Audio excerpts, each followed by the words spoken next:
Drinking is an emotional thing.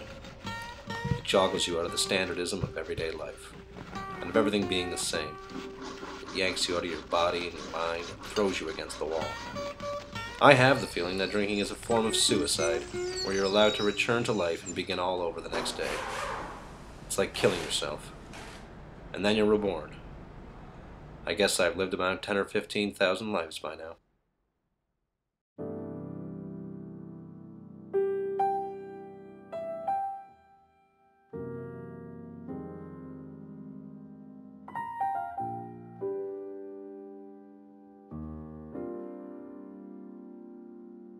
The gentleman, a term that's original meaning has lost much of what it once stood for. Today the word gentleman sits on the doors of dirty washrooms around the world, shortened simply to gents. Widening the term further has become a politeness for all men, as in the phrase, ladies and gentlemen. The term gentleman in its original meaning denoted a well-educated man of good family and distinction. To a degree, gentleman signified a man with a legacy of some sort, and was thus independently wealthy and did not need to work. A true gentleman is a man who drinks. If you bet, you drink. If you made their acquaintance, you drink. If you closed a sale, you drank. They drank because it was hot. They drank because it was cold. And if you were successful in an election, they drank and if not, they drank and swore. They began to drink early in the morning and then they would leave off late at night. They would commence early in life and continue until they would drop into the grave. Gentlemen dominated all sports, all of them. They were thrill seekers and loved adventure. Gentlemen never lost, and they were gracious winners. If you were face to face with a gentleman as an opponent, you better still hope there's time to back out. Gentlemen always found work on the silver screen. You know, before there was celebrities, there's gentlemen. Some of the earliest evidence of paparazzi were shots of famous gentlemen. The history of a gentleman is an interesting one. In the 17th century, gentlemen were artists and aristocrats.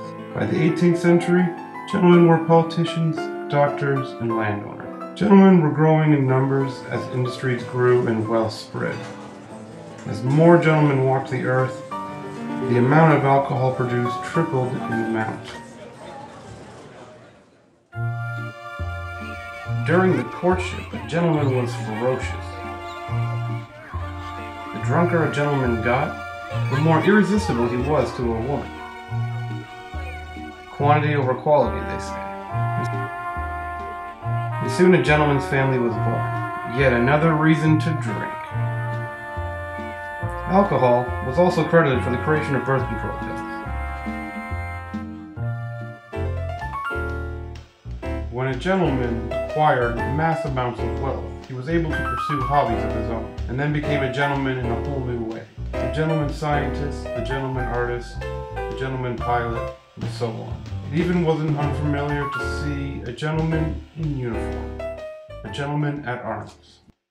Perhaps there is no greater example of a gentleman scientist than Chekhov Dostoevsky, who in 1973 opened the International Gentlemen's Agreement. The bar on the moon was open to any gentleman once a year.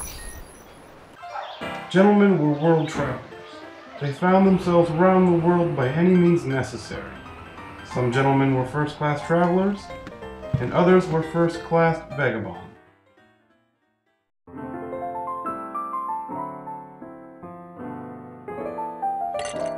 In the saloons, life was different.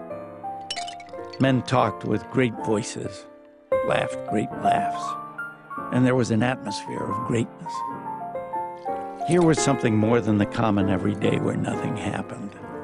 Here, life was always very live, and sometimes even lurid. Terrible saloons might be, but then that only meant that they were terribly wonderful.